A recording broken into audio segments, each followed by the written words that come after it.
Sejam bem-vindos mais uma vez, amigos, ao programa Prophecy Odyssey. Hoje à noite, por exemplo, falaremos sobre os espíritos do Armagedon e depois falaremos sobre o Anticristo, sobre o dia do julgamento, sobre a besta, o selo de Deus e as mensagens de revelação. A Bíblia fala sobre uma mulher que é um símbolo da igreja. Temos uma mulher verdadeira e uma mulher falsa em Apocalipse 12 e Apocalipse 17. Vamos estudar um assunto muito importante. Há cristãos em todo o mundo que frequentam igrejas diferentes. Como você sabe, qual é a igreja que importa?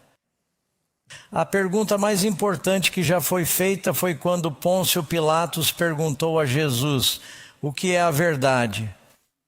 Em seguida, ele se afastou de Jesus e não esperou pela resposta. Ele estava ali diante da pessoa que é a personificação da verdade. Ele disse: o que é a verdade? Com cinismo, ele se afastou, achando que ninguém pode realmente saber a verdade. As respostas que estamos ouvindo são reveladoras. Algumas pessoas dizem: bem, você tem a sua verdade e eu tenho a minha verdade, mas não existe verdade absoluta. O que você acredita é bom para você e o que eu acredito é bom para mim. Existe uma verdade absoluta com relação a Deus e a vida eterna. Essa noção que se tornou popular na sociedade de que, bem, você tem a sua verdade e eu tenho a minha verdade, e quem pode saber o que é a verdade? Isso não é o que a Bíblia ensina. Deus diz: tua palavra é a verdade. Foi isso que Jesus disse. Existe a verdade. Jesus disse: eu sou o caminho, eu sou a verdade, eu sou a vida. Não acredite na mentira do diabo de que isso não importa. E há muitas pessoas no mundo hoje que pensam que, bem, não importa, desde que você seja sincero. Importa sim, amigos. No que você acredita, a verdade o libertará. Existe uma verdade e conhecer a verdade, e cada elemento da verdade bíblica o torna mais livre. Então, número 1, primeira pergunta. Como o Apocalipse retrata a verdadeira igreja de Deus? Peguem suas Bíblias. Vamos ler primeiro. Abram em Apocalipse capítulo 12, por favor. E agora apareceu um grande sinal, versículo 1. Apareceu um grande sinal no céu. Uma mulher vestida com o sol e a lua debaixo dos pés. E sobre sua cabeça uma grinalda. Isso significa uma coroa, a Estéfanos, com 12 estrelas. E, estando grávida, gritava com dores de parto para dar à luz. Esta mulher está grávida. E outro sinal apareceu no céu, e eis que um grande dragão vermelho ardente, que tinha 7 cabeças. Quantas cabeças? 7 cabeças e 10 chifres. Quantos chifres? E 7 coroas em sua cabeça. E a sua cauda arrastava a terça parte das estrelas do céu e lançou-as sobre a terra. E o dragão se pôs diante da mulher que estava para dar à luz, a fim de devorar o seu filho logo que nascesse. E ela deu à luz um filho varão que havia de reger todas as nações com vara de ferro. E seu filho foi arrebatado para junto de Deus em seu trono.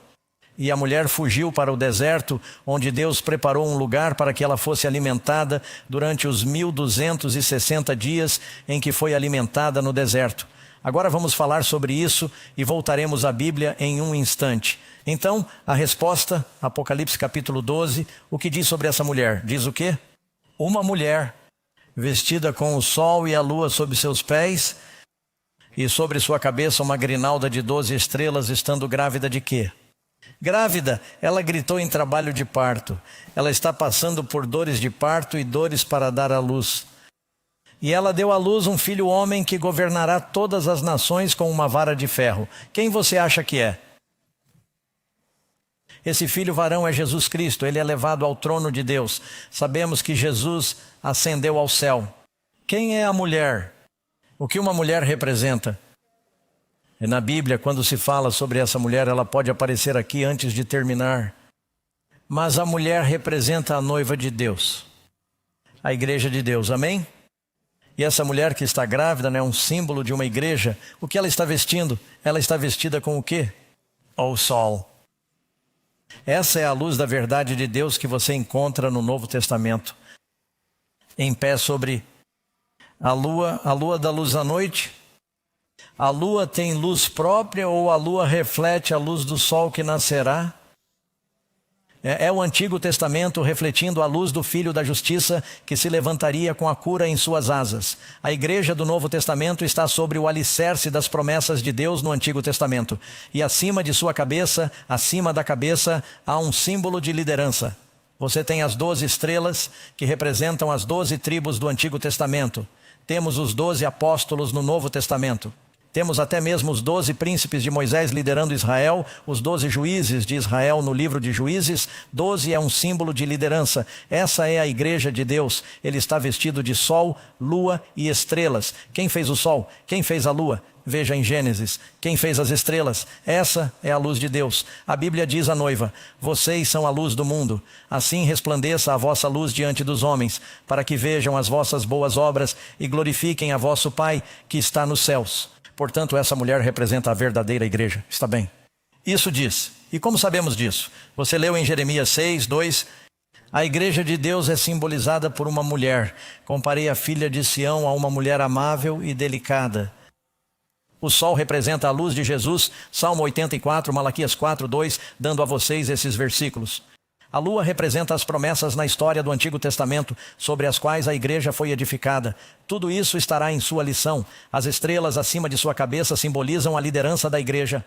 E você leu sobre as estrelas, como diz o capítulo 1 de Apocalipse, que eram os ministros da igreja, era a liderança.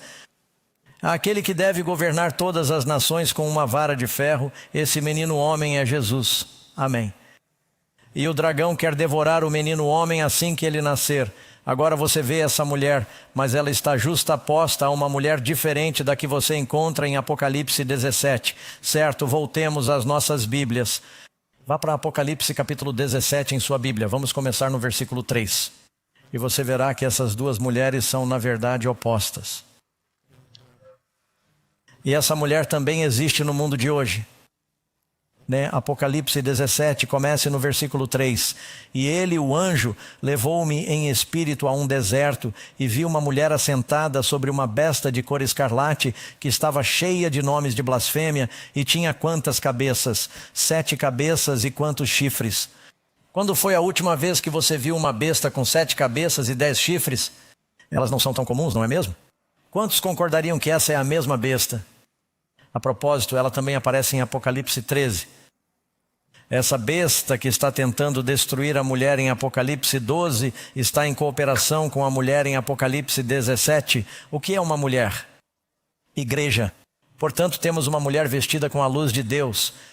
Mas essa mulher, e diz que ela está vestida, este é o versículo 4, de púrpura, escarlate, adornada com ouro, pedras preciosas, pérolas, todas as coisas que você encontraria na terra que podem ser feitas pelo homem. Tendo na mão um cálice de ouro cheio de abominações e da imundícia da sua prostituição. E se você tiver alguma dúvida sobre essa mulher, ela tem em sua testa, as pessoas têm coisas em suas testas no Apocalipse, ela tem esse. Selo, mistério, tagarelice na grande, a mãe das meretrizes. Ela tem filhas que saíram dela, e das abominações da terra, e a mulher está embriagada com o sangue dos santos. Essa é a mulher errada. Você tem essas duas mulheres. Então, uma mulher representa o quê? Podemos usar a Bíblia e a profecia bíblica para tentar descobrir se Deus tem um povo no mundo de hoje? A Bíblia é bem clara, há a verdadeira mulher de luz e há uma falsificação. Uma está cavalgando com a besta, a outra está sendo perseguida pela besta. Não importa em que igreja você esteja. Você não quer estar com aquela mulher na Babilônia, porque ao ler Apocalipse, capítulo 18, 19, ele diz que a Babilônia será destruída. E isso remete à Torre de Babel, a adoração feita pelo homem que foi confundida e amaldiçoada por Deus. Em Gênesis, capítulo 11, essas são as chaves para entender essas coisas. Diz que uma mulher estava vestida de púrpura e escarlate, adornada com ouro, pedras preciosas e pérolas. Então, temos essa mulher montada em uma besta em Apocalipse 17. Essa besta é um grande poder perseguidor que encontramos. Se passarmos do capítulo 12 para o capítulo 13, você verá que a besta aparecerá novamente. Muito bem. Número 2. Quem é o... É o grande dragão vermelho? E o que ele tenta fazer? Agora vamos voltar ao capítulo 12. Esse grande dragão foi expulso, chamado de serpente da antiguidade. Chamada de quê? O demônio e... Satanás. E isso significa que o diabo está manipulando esse poder, essa besta. Agora, quando você lê Isaías 14, ele descreve o diabo, mas usa o rei de Tiro. Se olharmos para Ezequiel 28, ele fala sobre o diabo, mas ele está trabalhando por meio do rei da Babilônia.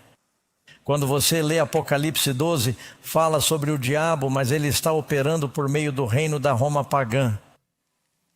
Diz que o dragão tenta devorar o filho homem assim que ele nasce.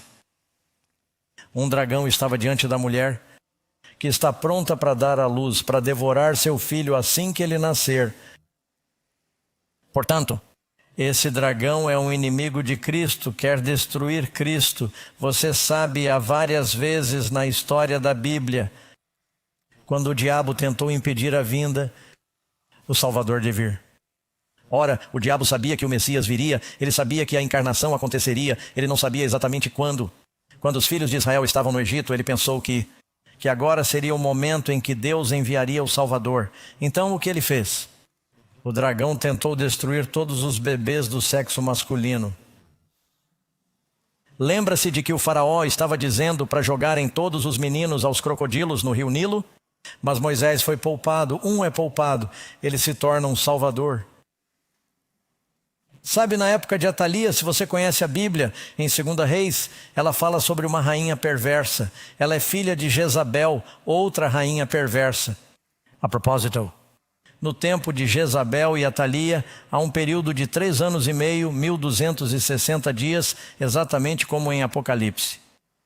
E seu filho Acasias é morto em batalha por Jeú. Ela não quer que um dos filhos de Davi governe. Atalia é pagã. Sua mãe, Jezabel, é pagã. Ela quer ser rainha. Bem, entre os judeus, eles tinham reis. Eles não tinham rainhas. Os homens governavam. Mas ela quer ser rainha. Então ela mata todos os bebês de Davi, os descendentes de Davi. Ela mata todos os seus netos. Caramba, que sangue frio. Mas um deles escapa. Seu nome é Joás. E ele acaba ficando no templo de Deus. Ele sai do templo de Deus quando tem 7 anos de idade. Tocam as trombetas. Eles o coroam rei. Ela é destruída. Algo semelhante a quando Jesus, nosso Salvador, o Filho de Davi, Cristo, virá do templo celestial. As trombetas serão tocadas. O povo se alegrará com a destruição da Babilônia. O que você vê acontecendo na Bíblia vai se repetir no futuro. É disso que o Apocalipse está falando. Portanto, o diabo sobe o comando de Herodes, usando o poder romano. Quantos se lembram de quando Herodes enviou seus soldados a Belém? Eles disseram: há um bebê, ele é o novo rei dos judeus. Você sabe qual era o título oficial de Herodes? Os romanos lhe deram o título de rei dos judeus. Então, quando os sábios chegaram a Jerusalém, perguntaram: onde está aquele que nasceu rei dos judeus? E Herodes perguntou: o que vocês disseram? Eles disseram: sim. Eu gostaria de saber quando vocês o encontrarem. Diga-me quando o encontrar. Eu também gostaria de adorá-lo. Ele queria matá-lo.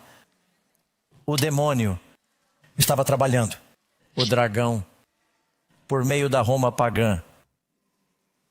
Mais tarde você verá que o diabo começou a agir por meio do povo da igreja de Roma durante a Idade das Trevas. Número 3. O que acontece depois que Satanás não consegue destruir Jesus? O diabo tentou destruir Jesus na cruz. Ele tentou mantê-lo na tumba. O diabo poderia mantê-lo na tumba. Cristo ascendeu ao céu. Agora o diabo não pode mais ferir Jesus, pode? Ele está fora de seu alcance. Então o que o diabo faz agora? Diz que seu filho foi arrebatado para Deus e seu trono. Enquanto os discípulos observam em Atos capítulo 1, Jesus ascendeu e foi arrebatado em uma nuvem de anjos. E a Bíblia diz que assim como ele partiu, ele virá. Amém. Ele virá nas nuvens com todos os anjos do céu. Mas enquanto isso, o diabo agora descarrega sua fúria. O diabo quer ferir Jesus, ferindo o que Jesus ama. Se você quer ferir alguém, você não apenas tortura a pessoa, mas tortura o filho dela na frente dele. O diabo sabe que Jesus nos ama. Ele quer ferir Jesus ao ferir seu povo. É por isso que ele persegue a igreja. Depois que Jesus é arrebatado para o céu, o que Satanás faz com a igreja? Quando o dragão viu que havia sido lançado na terra, ele perseguiu a igreja. Ele perseguiu a mulher que deu à luz o menino. Depois que Cristo subiu ao céu, algumas das mais severas perseguições recaíram sobre a igreja.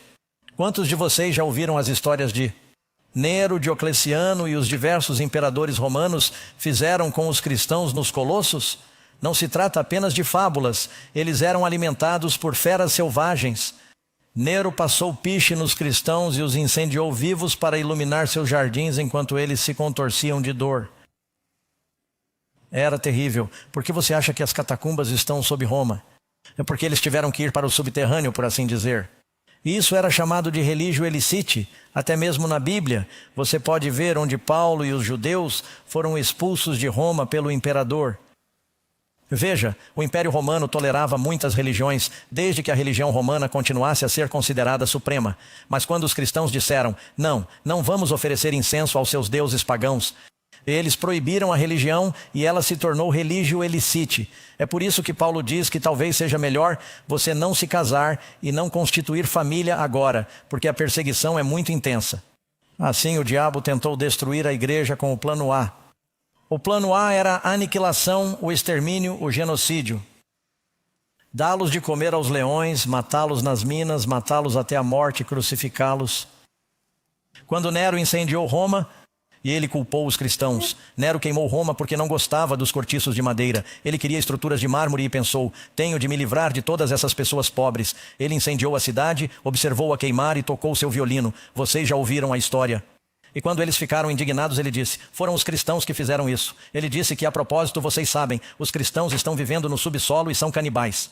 Eles acreditam em comer a carne e beber o sangue de Jesus. São canibais e faziam uma propaganda terrível contra os cristãos.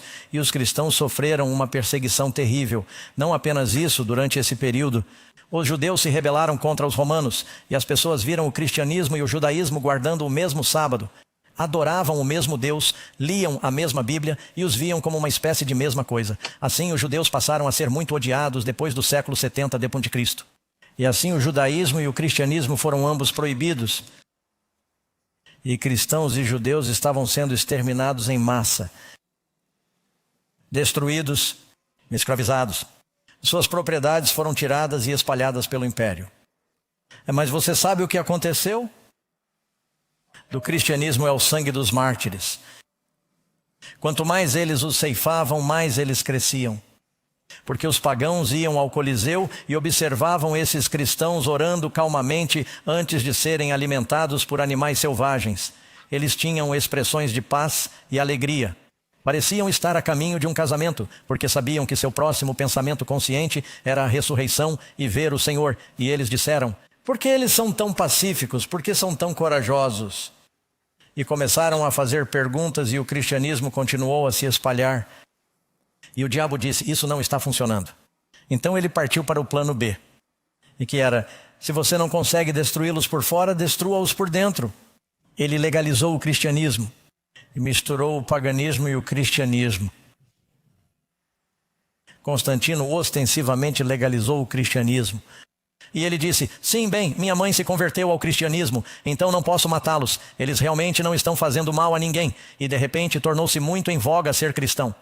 Então, o que aconteceu, e você pode ler aqui na pergunta número 5, foi para onde a mulher foi durante esse terrível período de perseguição e quanto tempo durou?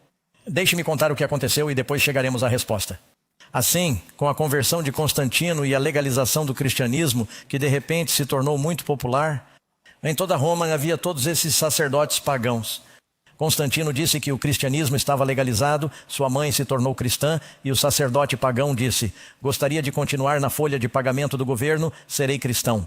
E todos esses pagãos começaram a se unir à igreja antes de serem convertidos ou mesmo ensinados. Na verdade, quando Constantino estava lutando na batalha de Maximiliano e chegou ao rio Tibre, ele afirmou ter tido uma visão em que deveria conquistar sob o sinal da cruz, e eles começaram a pintar cruzes vermelhas em seus escudos. E ele ordenou que seu exército, para dar sorte, marchasse pelo rio Tibre. E ele disse, vou batizar todos vocês, marchem pelo rio. Bem, eles não tinham sido ensinados, então todos esses pagãos secos atravessaram o rio e voltaram pagãos molhados, mas eles disseram que agora eram cristãos. Eles não têm ideia do que isso significa. E eles têm todos esses ídolos por toda Roma. Eles tinham mais ídolos do que telhas nos telhados de Roma. E perguntaram, bem, o que faremos com nossos ídolos? E disseram, bem, vamos mudar seus nomes, dar-lhes nomes cristãos. E Diana nós a chamaremos de Maria. E Júpiter, Apolo, Mercúrio, Pedro, Tiago e João. E de repente a idolatria invadiu a igreja. E os sacerdotes, em vez de serem como as pessoas, sabe, Jesus não se vestia com roupas especiais, ele se vestia como um carpinteiro. Mas agora eles começaram a se vestir, os sacerdotes eram uma classe alta. E eles disseram, é melhor não darmos as Bíblias para o povo. Se dermos as Bíblias ao povo, eles descobrirão que a salvação é um presente e nós a estamos vendendo. E se elas quiserem perdão, terão de pagar indulgências para a igreja. E de repente os sacerdotes se tornaram uma classe especial. E eles estavam vivendo em palácios. E as pessoas estavam sendo esmagadas. E a religião se tornou uma instituição governamental. Isso é história, amigos. Qualquer um pode dar uma olhada nisso. E de repente houve um tremendo compromisso. E ainda havia muitos cristãos sinceros em Roma. E eles estavam lutando contra esse compromisso. Mas de repente houve uma mistura entre o cristianismo e o paganismo. Começaram a dizer que o inferno arde para sempre, porque tiraram isso da mitologia grega com Plutão. E começaram a dizer que era preciso pagar por seus pecados, que a salvação era pelas obras. Tudo começou a mudar. Os verdadeiros cristãos começaram a ser perseguidos.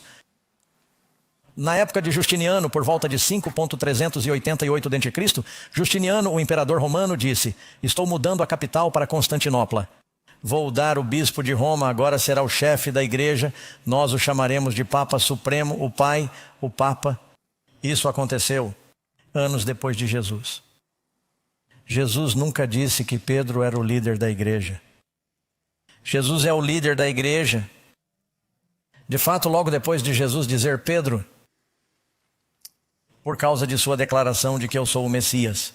Sobre essa rocha de sua declaração, vou construir minha igreja. As portas do inferno não prevalecerão contra ela. Eu vou para Jerusalém e vou morrer. E Pedro disse, não, Senhor, não faça isso. Jesus se voltou para Pedro e disse, afaste-se de mim, Satanás. Na mesma passagem em que as pessoas dizem que ele é o primeiro Papa, Jesus o chama de Satanás. Totalmente incompreendido. Assim, os cristãos tiveram que fugir para o deserto. Observe. E a mulher fugiu para o deserto, onde tinha um lugar preparado por Deus para que a alimentassem durante 1260 dias. Houve um período de grande perseguição porque a igreja em Roma se tornou uma instituição governamental que não apenas governava Roma, mas também começou a governar todos os impérios sob o Império Romano. E com a conversão de Clovis, o rei dos francos, surgiu o Sacro Império Romano. E quantos de vocês já jogaram xadrez? Vocês têm o rei e a rainha. E quem está à direita do rei e da rainha? O bispo. Observem as igrejas em toda a Europa durante aquele período da história. E vocês tinham o rei e a rainha. E depois tinham a igreja. E eles tinham que resolver tudo com a igreja. E se o rei e a rainha não esclarecessem com a igreja, então toda a nação poderia ser excomungada. E a razão pela qual existe a igreja da Inglaterra é que Henrique continuava matando suas esposas porque elas não podiam ter filhos. E a igreja disse, olha, já chega, você matou 5 ou 6 esposas, sabe como é? Não podemos aprovar seu divórcio. Ele disse, bem, então vou fundar minha própria igreja. E a igreja da Inglaterra se separou, porque toda a nação foi excomungada naquela época. Assim, a igreja tinha um poder tremendo sobre a Europa durante esse período. Os verdadeiros cristãos que liam a Bíblia por si mesmos tiveram de fugir para as montanhas. Eles foram para os Alpes italianos e suíços e mantiveram a pureza da fé. Eles copiavam as escrituras à mão e mandavam seus comerciantes e filhos para a cidade para dar pequenos trechos das escrituras às pessoas, para divulgar a fé e mantê-la viva. Mas a igreja vestida de pano de saco é o que diz o Apocalipse. Você sabe o que é pano de saco? Quando eu era criança tínhamos sacos de batata, você não os tem mais, agora são de plástico. Quantos se lembram dos sacos de serapilheira? É um tipo de tecido, mas é um tecido barato e a luz ainda pode passar por ele, mas fica obscurecida. E a igreja, a luz da igreja foi obscurecida durante esse período. Ela teve que se esconder. Você sabe quanto tempo isso durou? Desde o ano do Papa, Quando o Papa se tornou o governante supremo, ele recebeu um exército e o cristianismo foi imposto. Por um exército. Jesus nunca nos disse para forçar as pessoas a serem cristãs. Até que Napoleão apareceu no ano do Papa e foi preso. Eles perderam seu poder universal e ele morreu em cativeiro. Desde o ano do Papa você tem 1260 anos. Anos. O texto diz, 1260 dias, 42 meses, um tempo e a divisão do tempo. Esse período de tempo está na profecia muitas vezes. A propósito, qual é o número de Deus na Bíblia? O número de Deus. 7. Qual é a metade de 7? 3,5. Geralmente representa um período de perseguição. Por quanto tempo Jesus pregou? 3 anos e meio e então ele morreu. Depois os apóstolos pregaram por 3 anos e meio. E Estevão foi morto exatamente 3 anos e meio depois. Veja a história de Elias no Antigo Testamento. Por 3 anos e meio Elias pregou e os profetas tiveram que se esconder, ficaram escondidos em cavernas, até que ele teve sua experiência no Monte Carmelo. Mesmo assim ele sofreu grande perseguição. Elias teve que fugir de sua vida, de Jezabel, uma mulher.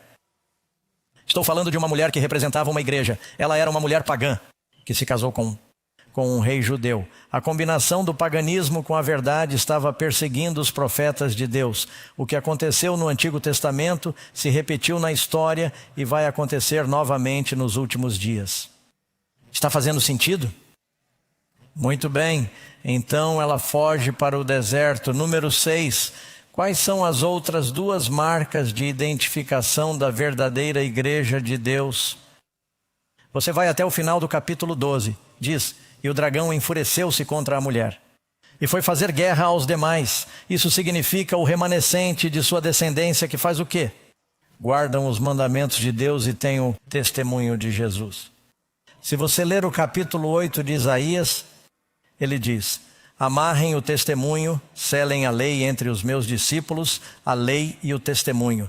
Leia em Apocalipse 19, versículo 10. João está falando com um anjo, ele se prostra para adorar o anjo. O anjo diz, não me adore, não adore ninguém além de Deus. Não devemos orar a anjos, não devemos orar a estátuas. Diga amém. Ele diz, orem a Deus. Não se deve orar nem mesmo aos anjos. E o anjo disse, temei a Deus, eu sou um de seus servos que guardam o testemunho de Deus. A lei e o testemunho, a lei e os profetas. 2 características. Leia em Isaías capítulo 8, versículo 20, de acordo com a lei e o testemunho.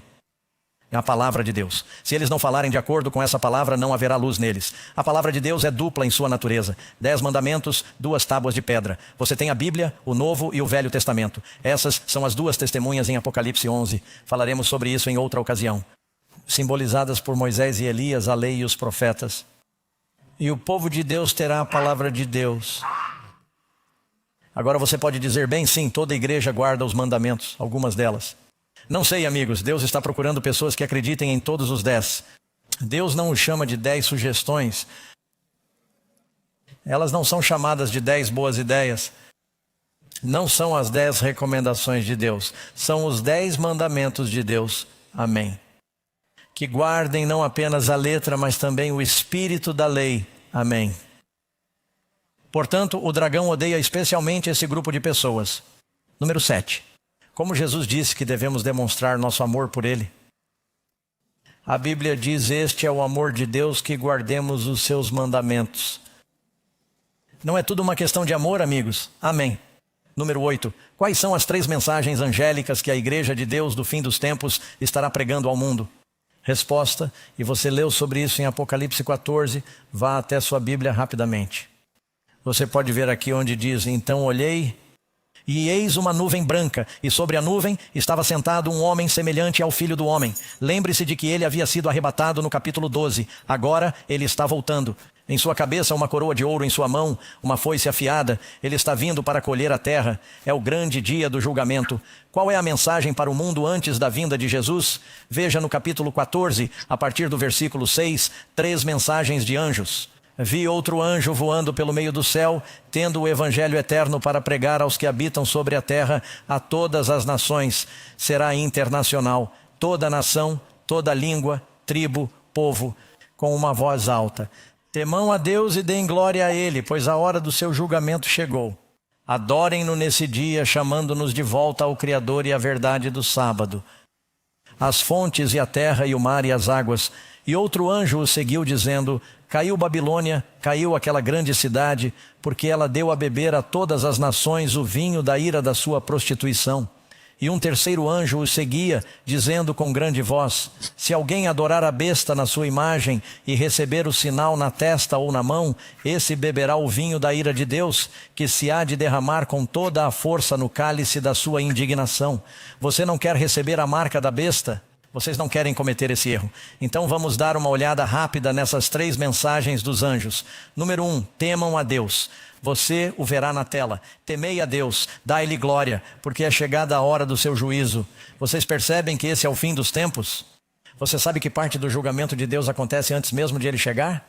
Como você sabe disso? Ele diz: eis que venho e o meu galardão está comigo para ser dado a cada um. Será que Deus sabe quem vai subir e quem não vai quando ele chegar? Algum julgamento acontece. O julgamento deve começar na casa de Deus. Se o julgamento começa em nós, qual será o fim daqueles que não obedecem ao Evangelho? Citando a Bíblia, o julgamento chegou, a mensagem do segundo anjo, e adorem aquele que fez o céu, a terra e o mar. E isso significa adorá-lo da maneira certa, no dia certo, a verdadeira adoração a Deus. Há muita adoração falsa hoje em dia. Há algumas pessoas, abençoado seja o seu coração, que vão à igreja e são enganadas por esses pastores. Eles dizem: mande-me seu dinheiro e Deus vai lhe dar uma caminhonete nova. Certo? Basta dizer que eles se aproveitam das pessoas, fazem uma adoração falsa. E o próximo, e diz que outro anjo seguiu dizendo: caiu, caiu a Babilônia, aquela grande cidade, porque ela deu a beber a todas as nações o vinho da ira da sua prostituição. Haverá um julgamento sobre as pessoas que estão na Babilônia, mas Deus quer salvar a Babilônia. Ele tem o seu povo na Babilônia. Por que isso é mencionado? Durante o tempo de Jeremias, o rei Nabucodonosor, rei da Babilônia, conquistou Jerusalém, levou os judeus para a Babilônia e eles ficaram lá por 70 anos. Mas depois de 70 anos, quando Deus disse: agora vocês estão livres para voltar, eles disseram: bem, nós até que gostamos da Babilônia, aprendemos o idioma, aprendemos os costumes, nós mesmos somos um pouco babilônios. E ele não conseguiu tirar seu povo da Babilônia. Ele disse: mas o julgamento está vindo sobre a Babilônia, os persas vão destruí-la, vocês não querem ficar lá, voltem para casa. Se Deus está dizendo ao seu povo na Babilônia hoje, eles estão misturados em falsas religiões, falsas igrejas. A Babilônia vai cair, as pragas cairão sobre a Babilônia, as 7 últimas pragas sairão dela, meu povo. Jesus tem seu povo na Babilônia, ele os está chamando para sair. E um terceiro anjo os seguiu dizendo: se alguém adorar a besta na sua imagem e receber o sinal dela na testa ou na mão, beberá o vinho da ira de Deus. Beberá o vinho da ira de Deus, e esse é o mesmo vinho que a Babilônia embebedou. Pessoas se embriagarem com seu vinho. Número 9. Para quem a igreja de Deus pregará essas mensagens nos últimos dias? Para onde ela vai, o evangelho eterno? Tendo o evangelho eterno para pregar a quem? A todas as nações. Jesus disse que o evangelho será pregado em todo o mundo, então virá o fim. Amigos, vocês estão vivendo na geração que verá esse cumprimento, creio eu. Você está pronto para a vinda de Jesus? Que especificações Deus deu em sua palavra para nos ajudar a identificar sua igreja do tempo do fim? Bem, vamos dar uma olhada em alguns desses critérios. Resposta A: vamos reavaliar o que acabamos de ler em nosso estudo. Ela aparecerá e fará seu trabalho visível depois de emergir do deserto em 1798. Agora, tenho que parar aqui e dizer algo a vocês. Acredito que Deus tem um remanescente. Você sabe o que é um remanescente? É o restante. A igreja de Deus nos últimos dias seguirá as escrituras da mesma forma que a igreja seguiu no início. A Bíblia diz que voltaremos à fé que uma vez foi entregue aos santos. A Bíblia nos diz que haverá um remanescente. Deus salvou um remanescente nos dias de Noé, certo? Ele salvou um remanescente chamado Abraão de Babel. Ur dos caldeus, ele salvou um remanescente da Babilônia. E depois da perseguição de 1260 anos e de a igreja ter se tornado clandestina, houve um grande movimento de reavivamento que ocorreu há cerca de 150 anos, em que cristãos de todas as origens diferentes disseram: vamos descobrir o que a Bíblia realmente diz. Jesus não quer que sejamos divididos por nossas denominações. Ela diz, resposta B, ela ensinará as mesmas verdades que os apóstolos ensinaram. Já mencionamos isso. Resposta C, ela guardará os 10 mandamentos, inclusive o sábado. Amém. Resposta D, terá o espírito de profecia. Ela segue a lei e os profetas e acredita em todos os dons do Espírito, amigos. Amém. Creio que o poder de Deus ainda está vivo hoje. Ela proclamará a mensagem tríplice de Deus para o fim dos tempos com uma voz alta. Ela ensinará o evangelho eterno, que é a salvação somente por meio de Cristo. E agora Jesus, no número 11, nos dá esses 7 pontos de identificação proféticos. Ele diz, vá procurar a minha igreja. Qual é a promessa de Jesus? Se buscarmos, busquem e vocês encontrarão. Onde buscamos? Na palavra, a Bíblia diz que há um só Senhor, uma só fé. Quantas? Uma só fé. Deus quer seu povo unido na verdade. Um só batismo. Leia Isaías capítulo 4, versículo 1. E naquele dia, 7 mulheres, o que representa uma mulher, agarrarão em um homem Jesus, o Filho do homem, dizendo, comeremos nosso próprio pão, nossa própria palavra de Deus. Vestiremos nossas próprias roupas, nossa própria justiça, mas vamos nos chamar pelo seu nome, vamos nos chamar de cristãos para tirar a nossa reprovação. Há mais igrejas diferentes que se dizem cristãs e que não seguem a Bíblia do que qualquer outra religião. O cristianismo é o mais dividido porque é o genuíno e o diabo está lutando contra ele. Mas há uma verdade, amigos, baseada na palavra de Deus. Jesus disse que nos últimos dias entrariam lobos que não poupariam o rebanho. Jesus tinha os 12 apóstolos e mais tarde ele contou 70 discípulos e então eles foram, e isso conta quando eles se juntaram 3.000, depois 5.000. Deus tem seu povo. Número 15. Quantas maneiras de escapar havia nos dias de Noé? Jesus disse que será como nos dias de Noé. Pela fé Noé construiu uma frota de arcas. Não, ele preparou uma arca, uma só, um Senhor, uma fé, para a salvação de sua família. Cristo tem uma arca nos últimos dias, amigos. Há um barco, e Ele quer que você faça parte de seu povo. Ele diz, tenho outras ovelhas que não são deste aprisco. Veja, eu acredito que há cristãos sinceros em diferentes igrejas.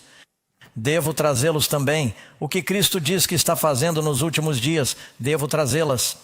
Eles ouvirão minha voz, como? Por meio de sua palavra. E quantos serão? Pode haver um rebanho, um pastor. Todos os homens, disse Jesus, saberão que vocês são meus discípulos pelo amor que tiverem uns pelos outros. Antes de Deus derramar o Espírito sobre seu povo nos últimos dias, haverá uma reunião de seu povo sobre a palavra de Deus. Você acredita nisso? Como podemos testemunhar a este mundo perdido se os cristãos estão tão divididos? Mas não devemos nos unir por causa da unidade. É isso que a besta vai fazer. Devemos nos unir com base na verdade. Com base em um assim diz o Senhor. Caiu a grande Babilônia. Saia dela, meu povo. Deus está chamando seus filhos para fora da Babilônia.